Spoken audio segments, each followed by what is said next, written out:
Cousin Eve was a senior now, but although I am 3 years older than she is, I was just a lowly junior. I'd been out sick for a long time, and then I'd gone to junior college.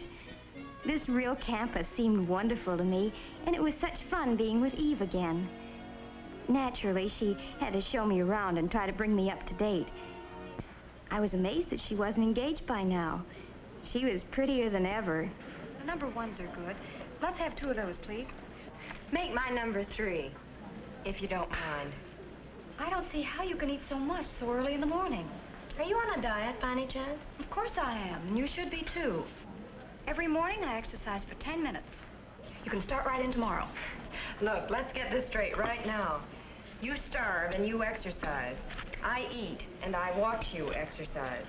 But it's really as necessary for you as for everybody else. Oh, cut it out. I wondered why Eve and I seemed different now, and I ended up by deciding that she was still the same attractive Eve, full of life, but a little self-centered and a little apt to push people around. I liked her as much as ever, but I wasn't so easy to push anymore. I didn't feel I needed her advice. Still, I didn't really resent it. Maybe it was that course in family relations last spring. I learned that it's a good idea to try to change yourself first if there has to be a change. Changing somebody else is practically impossible. Yet I must admit I was curious to know all about Eve, and she was more than willing to talk. Tell me about the boys you've met. You were saying something always happened. Well, whenever I meet a boy, I start asking myself, is he right for me? And I don't know, Mary. I really don't know. There was one you wrote about. His name was Alex, I think. Why did that fall through? That's just it, Mary. I don't know. I can't for the life of me figure out what happened. Take Alex, for instance, she said. I was down at Riley's one afternoon with the gang. I'd heard of him, but I'd never met him. He was a football star. I liked him, and he liked me right from the start.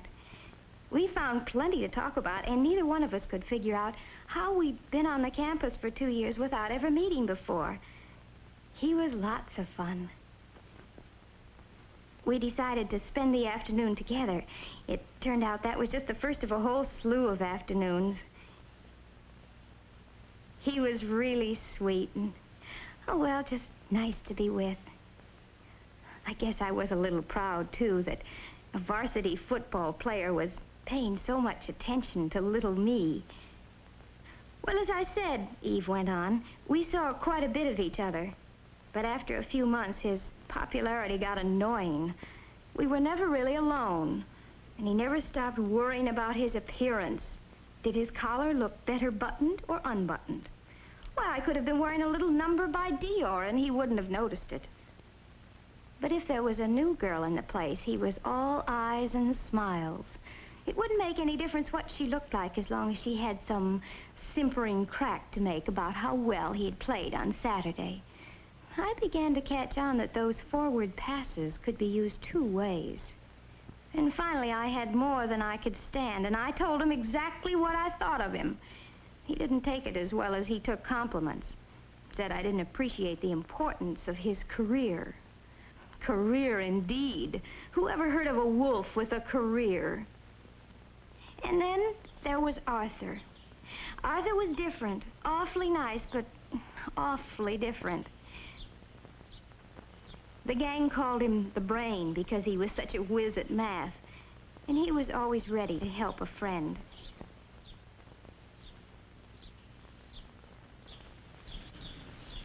You're different from other girls. That's what you think. You're smarter. You're almost like a man. Oh, no, I'm very much the woman. I don't think of you that way at all.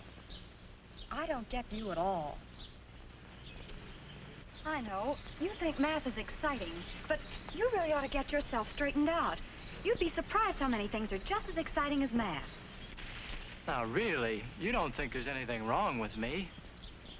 Oh, forget it. I've got to go now. We'll talk about it some other time. But there never was another time, said Eve. I was just another problem to him.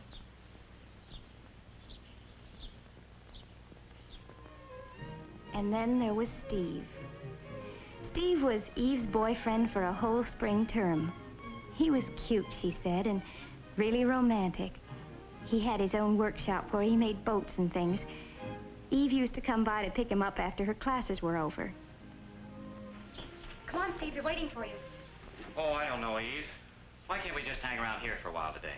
You can help me paint, and we can listen to some good music. It'll be fun. Is that your idea of fun? I want to be with people. Oh, What's wrong with that, Steve? nothing. Oh, come on, you'll have a good time. Hurry up and get on your shore. He never wanted to leave that old carpenter's shop. I tried to get him out once in a while, really I did. You know, Eve, you can't make a man over like you do a room.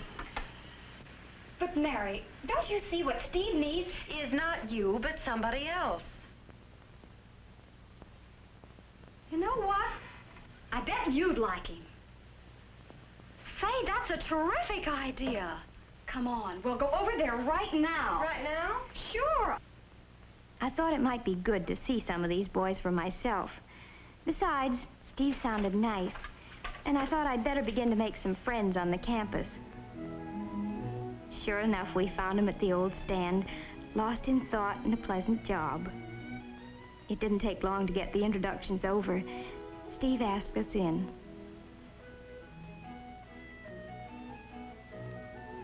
It seemed like a nice place with a real atmosphere of its own, but evidently not one that Eve liked especially.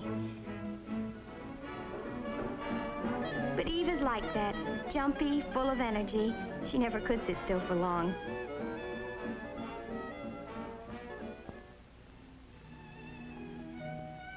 I'm different.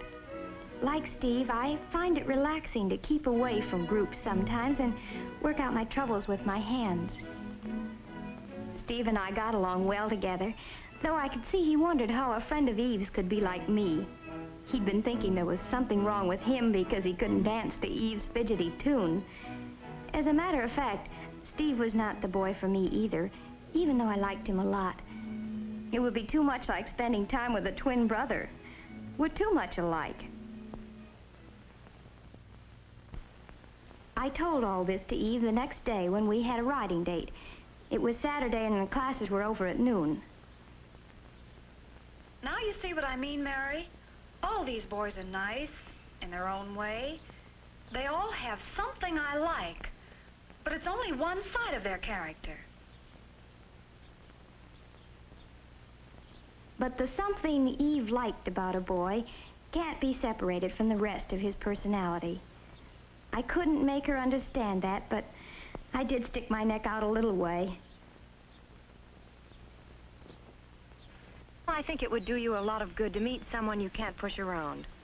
You mean someone who pushes me around? No, I don't. I mean someone who's not afraid of you.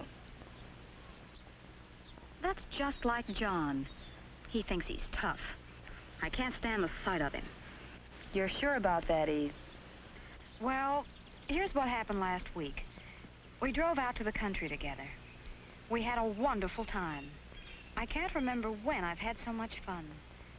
I guess we just clicked. Then, just as we were getting to know each other better, he says, "Let's go home."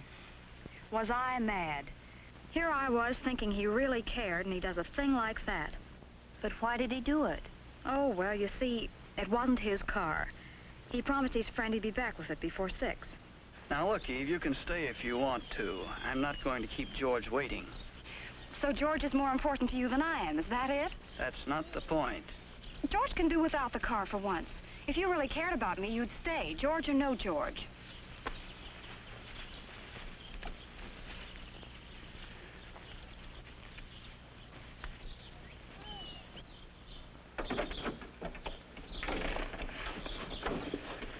You wouldn't want me to break a promise, would you?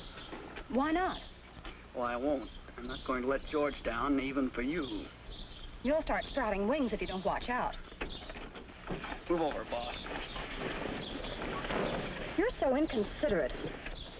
Look who's talking. Why, someone ought to take you across his knee and give you a good spanking. Might make you more human. Maybe you're the one to do it. Maybe, but I doubt it.